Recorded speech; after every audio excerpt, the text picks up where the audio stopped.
خوتي غدتي مساء عليكم بونسوار تو الموند اهلا وسهلا مرحبا بكم يا جماعه الخير. J'espère que vous allez bien. Azul Fellaouen, j'espère que tout le monde se porte bien et je sais que l'Aïd se prolonge encore dans notre chère Algérie, dans toutes les régions de notre chère Algérie. C'est jamais 2 ou 3 jours l'Aïd. Dans notre pays, c'est toujours une semaine. Donc pas de reprise encore.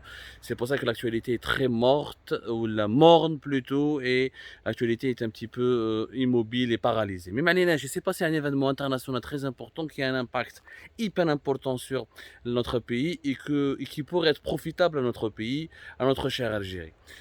Aujourd'hui, le 13 juillet, pour la première fois depuis 2002, depuis 2 décennies, l'euro et le dollar valent le même taux de change. Le même taux de change. Il y a une parité entre le dollar et l'euro.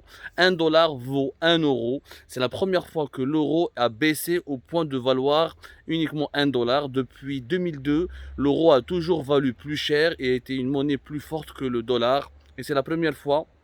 Encore une fois, c'est inédit, c'est un tournant historique.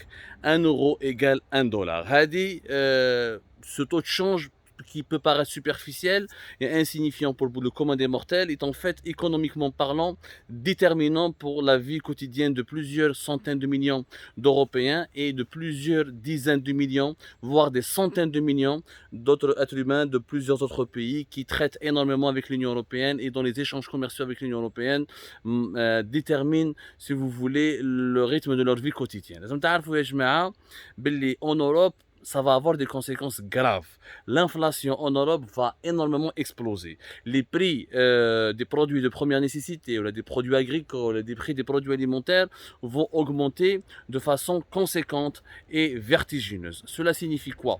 Cela signifie que le coût de l'énergie va augmenter parce que un baril de 100 dollars, quand il soit en euros, 90 euros. Maintenant, 100 dollars, un baril de 100 dollars signifie qu'il vaut 100 euros. Cela signifie que les prix de l'essence, des carburants, du gaz, tout ce qui est énergie, tous les produits dérivés du pétrole et du gaz vont augmenter de manière directe et de manière frontale. Ce qui va impacter ensuite l'ensemble des produits manufacturés, ou des produits alimentaires, ou des produits agricoles, ou des produits industriels. Les Européens vont ressentir une cherté de la vie terrible. Dans les pays de l'Union européenne, on estime que l'inflation est entre 8 et 9%. Il y a des pays où elle est à 7% et des pays où elle a déjà dépassé les 10%.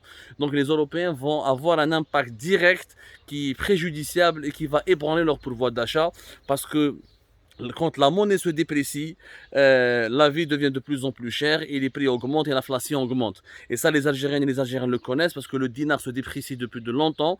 Le dinar s'est déprécié de pratiquement de plus de 40% depuis 5 ans, de plus de 50% depuis 5 ans, de presque 40% depuis 3 ans et depuis 2019, depuis 4 ans, depuis 2019. Et on a vu les conséquences sur le portefeuille des Algériennes et des Algériens. Et on a déjà expliqué ça dans les émissions d'Algérie Part, dans nos décryptages.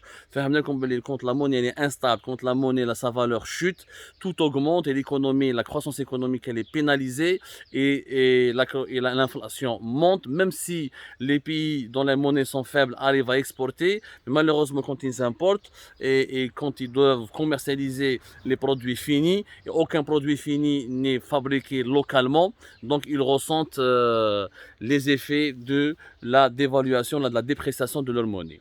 Hadi, côté européen. Côté algérien, c'est une bonne nouvelle. D'ailleurs, c'est peut-être l'une des rares bonnes nouvelles du moment pour l'Algérie. Wesh.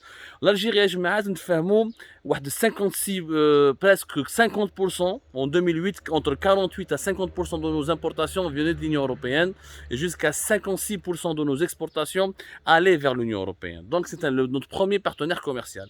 Comme l'Union européenne, donc dans la monnaie officielle et l'euro, c'est notre premier partenaire commercial, donc nous sommes directement concernés par la dépréciation et la baisse de la valeur du euro. Qu'est-ce que cela signifie pour l'Algérie?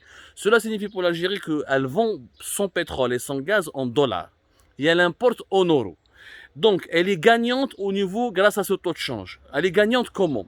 En vendant en dollars et en important en euros, sa facture des importations, elle va baisser en valeur et ses exportations vont augmenter en valeur.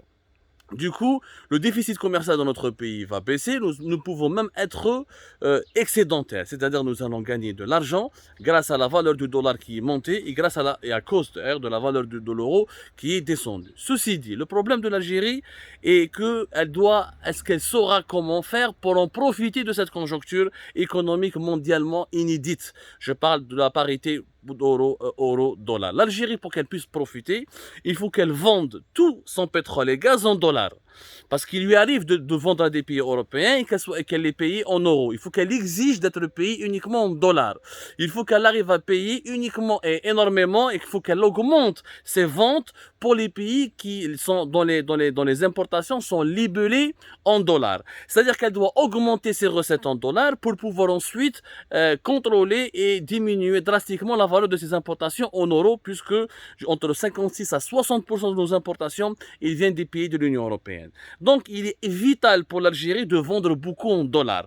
Pour vendre beaucoup en dollars, le problème il se pose là, c'est qu'il faut exporter beaucoup de pétrole et de gaz, parce que nous exportons que du pétrole et de gaz. Nous n'avons pas d'autre chose à exporter, mis à part le pétrole et le gaz. Pour exporter beaucoup de pétrole et de gaz, il faudrait qu'on arrive à augmenter notre production nationale de pétrole et de gaz, pour pouvoir augmenter notre part à l'exportation. Et c'est ça où le bas blesse. L'Algérie risque malheureusement de ne pas profiter de cette opportunité. Avec 450 000 barils par jour d'exportation, c'est très très peu. Il faut au moins avoir 800 000 à 900 000 barils par jour d'exportation ou les 700 000 barils par jour à l'exportation pour pouvoir profiter, gagner davantage en somme de somme en dollars. Et le gaz, la même chose. Il faut retrouver notre ancien niveau d'exportation avant celui de 2007 à 2015, 2014, 2013, à savoir plus de 40 milliards de mètres cubes de gaz par an pour qu'on puisse gagner beaucoup d'argent en dollars. Comme ça, quand on va acheter en euros, on sera très à l'aise, on pourra même reconstituer une réserve de change. Parce que lorsque les exportations nous ramènent plus d'argent que ce que nous devons dépenser pour nos importations, il nous restera un excédent avec lequel on peut renouveler nos réserves de change. Mais pour cela, il faut booster les exportations.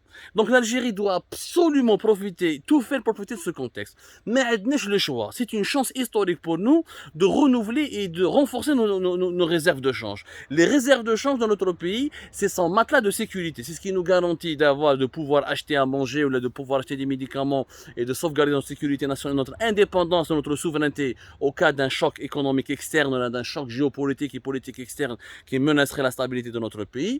Et ça nous permet aussi, nos réserves de change, de financer éventuellement des investissements publics importants pour notre sécurité nationale et pour notre stabilité nationale. Mais ça, il faut augmenter nos exportations.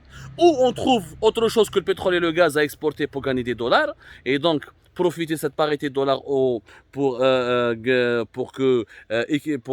assurer l'équilibre permanent de notre balance commerciale, c'est-à-dire les exportations toujours supérieures aux importations et diminuer notre facture des importations, ou renforcer nos exportations de pétrole et de gaz pour pouvoir ensuite gagner énormément de dollars. Mais l'objectif, si l'Algérie veut profiter, c'est une très bonne nouvelle pour l'économie algérienne, à condition que l'Algérie sache comment faire pour augmenter ses exportations en dollars. Nous devons investir massivement, trouver des solutions pour vendre de plus en plus de marchandises. Malheureusement, nous vendons que du pétrole et du gaz à 96% de nos exportations. On l'a déjà expliqué sur l'Algérie Part. Même les autres produits hors hydrocarbures, c'est des produits chimiques. Essentiellement, la moitié sont des produits chimiques dérivés du pétrole et du gaz. Il faut absolument que nous vendons en dollars, que nous augmentons nos exportations en dollars et que nous gagnions des nouveaux clients qui nous paieront en dollars. Ça, c'est très important. Si vous avez des questions à ce sujet, n'hésitez pas à nous les envoyer. Nous allons revenir sur ce dossier chaud et très sensible de l'actualité économique mondiale qui a encore une fois des répercussions directes sur la vie économique et sociale dans notre pays, dans notre chère Algérie. C'est comme ça, à tout à l'heure pour une autre émission.